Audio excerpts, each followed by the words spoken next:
اب ظاہر ہے کہ انہوں نے کچھ ماضی کے حالات اور واقعات کا نقشہ بھی کھینچا ہے، لیکن اس وقت صورتحال کافی تبدیل ہو چکی ہے۔ اس وقت ایک خفیہ ڈھیل موجود ہے، ایک خفیہ ایسا سمجھوتا موجود ہے کہ پاکستان اگر کارروائی کرے گا پاکستان کے اندر، پاکستانی حدود کے اندر، اور ان میں افغان شہری بھی اگر مارے جائیں گے، وہ ٹی ٹی پی کے ساتھ گروپ میں شامل ہو کر اگر سرحد پار دراندازی کریں گے اور ان کو مارا جائے گا تو پھر افغان حکومت کی طرف سے کوئی احتجاج نہیں کیا جائے گا۔ اسی طرح اگر پاکستان افغانستان کے اندر کوئی کارروائی کرے گا تو اس پر بھی کوئی رد عمل نہیں دیا جائے گا۔ تو یہ ڈیل جو ہے یہ باقاعدہ طور پر موجود ہے، اور اس میں مزید بھی پیش رفت کا امکان ہے۔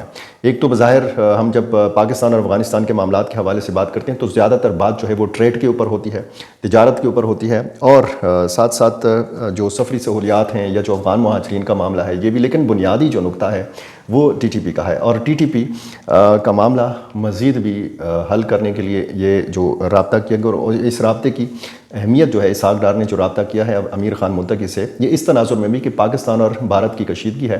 آنند پرکاش جب گئے تھے کابل میں، انہوں نے امیر خان متقی سے ملاقات کی تو اس چیز کو بڑا کیش کرنے کی کوشش کی، انڈین میڈیا نے بھی، انڈیا سرکار نے بھی، اور یہ ساری صورتحال جب ہم دیکھتے ہیں تو پھر ہمیں سمجھ آتی ہے اس دورے کی ٹائمنگ کے حوالے سے۔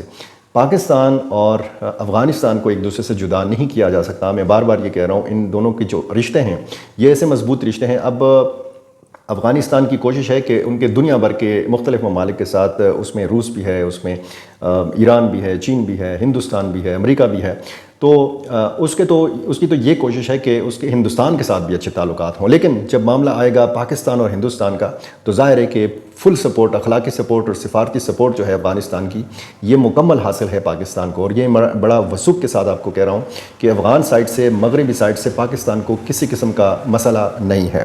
اب اس رابطے میں جو تبادلہ خیال کیا گیا، ایک تو جو پیش رفت ہوئی ہے پاک افغان تعلقات میں، اس پر جو اب تک اقدامات لیے گئے ہیں پاکستان کی طرف سے، اس پر افغان قیادت کی طرف سے، افغان وزیر خارجہ کی طرف سے اطمینان کا اظہار کیا گیا ہے، اور طویل مدتی تعاون پر زور دیا گیا ہے، اور یہ بھی کہا گیا ہے کہ یہ اعلیٰ سطحی رابطے جو ہیں یہ سلسلہ برقرار رہنا چاہیے۔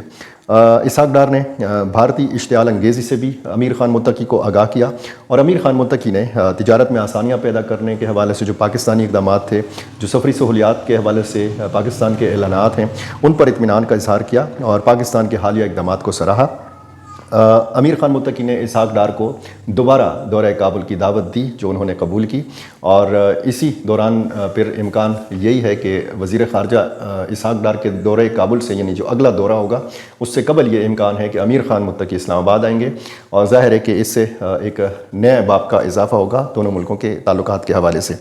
اب یہ جو صادق خان نے کہا ہے یہ ظاہر ہے کہ انتہائی اہم باتیں ہیں، اور ساتھ میں آپ کو یہ بھی بتاؤں کہ افغان مہاجرین جو یہاں سے جا رہے ہیں ان میں یہ اطلاعات ہیں کہ 6-7 لاکھ لوگ جو ہیں یہ واپس آ چکے ہیں 2023 سے لے کر اب تک کی مہم کے دوران، یعنی 10 لاکھ میں سے اگر 6-7 لاکھ لوگ واپس آ چکے ہیں تو اس میں یہ ابھی کنفرم ہونا باقی ہے کہ یہ ویزا لے کر واپس آئے ہیں یا کچھ غیر قانونی طریقے سے واپس پاکستان میں پہنچے ہیں۔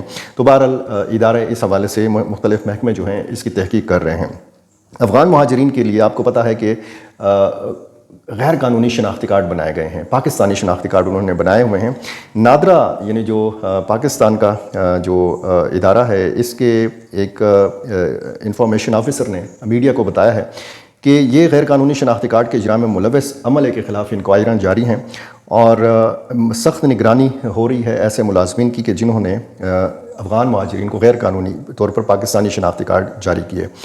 انہوں نے کہا کہ ہزاروں افغان مہاجرین کے پاکستانی شناختی کارڈ جو ہیں وہ سیل کیے جا چکے ہیں۔ انہوں نے کہا کہ national data base and registration authority یعنی نادرا ایک قومی ادارہ ہے جو شفافیت، قانون کی پاسداری اور عوامی اعتماد کو اپنی اولین ترجیح سمجھتا ہے۔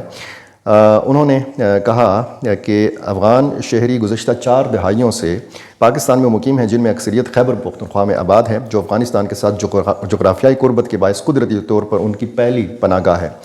ان میں سے کئی افراد نے پاکستانی شناختی کارڈ حاصل کیے ہیں کیونکہ برتھ سرٹیفکیٹ، لوکل ریزیڈنسی یا فیملی لنک جیسے بریڈنگ ڈاکومنٹس حاصل کرنا نسبتاً آسان تھا۔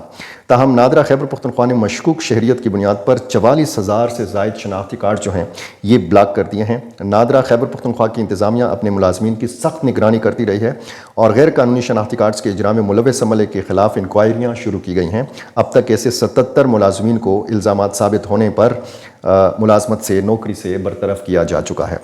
میں ذکر کر رہا تھا بلوچستان میں ایک بڑے حملے کا، اور اس کی تفصیل یہ ہے کہ یہ مچ ضلع ہے بلوچستان کا۔ اس علاقے میں سیکیورٹی فورسز کی گاڑی کے قریب دھماکہ ہوا ہے، 7 جوان اس میں شہید ہوئے ہیں۔ بتایا گیا ہے کہ بھارتی پراکسی BLA یعنی بلوچستان لبریشن آرمی نے یہ حملہ کیا ہے، IED کا استعمال کیا گیا ہے۔ اس میں صوبیدار عمر فاروق کراچی سے ان کا تعلق تھا، یہ شہید ہوئے ہیں۔ باقی شہداء میں نائک آصف خان کرک، نائک مشکور علی اورکزئی، سپاہی طارق نواز لکی مروت، سپاہی واحد احمد فیض باغ، سپاہی محمد عاصم کرک، سپاہی محمد کاشف خان کوہاٹ سے ان کا تعلق بتایا جاتا ہے۔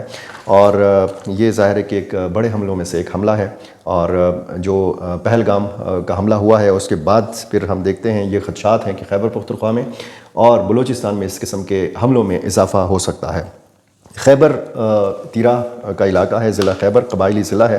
یہاں پہ سید کرم بابا قبرستان کے قریب فائرنگ کا واقعہ ہوا ہے فورسز کے اوپر۔ لانس نائک ایک اس میں شہید ہوا ہے اور ایک زخمی ہوا ہے۔ پشین بلوچستان میں سب انسپیکٹر کو شہید کیا گیا ہے پولیس کے۔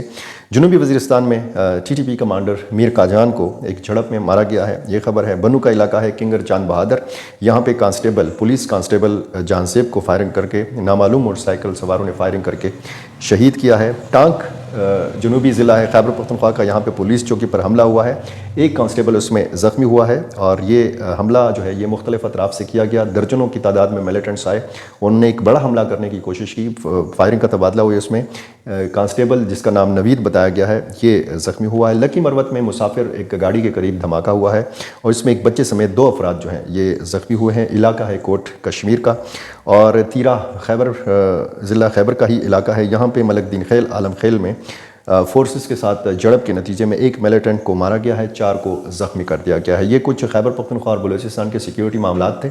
کچھ افغانستان کے حوالے سے میں نے آپ کو خبر دی ہے۔ اگلا دورہ پاکستانی وفد کا قندھار کا ہے، انتہائی اہم دورہ ہوگا، اور اس میں آپ کو معلوم ہونا چاہیے کہ قندھار میں جب اس وفد کی ملاقات ہوگی شیخ ہبت اللہ اخندزادہ سے، تو جس کو آپ بریکنگ نیوز کہتے ہیں، شاید اس سے بھی بڑی خبر برآمد ہو۔ تو انتظار ہے اس دورے کا، کب یہ دورہ ہوتا ہے، کب اس حوالے سے جو بھی نئی ڈیولپمنٹ سامنے آتی ہیں، تو میری کوشش ہوگی کہ میں آپ کے سامنے رکھ سکوں۔ بہت شکریہ۔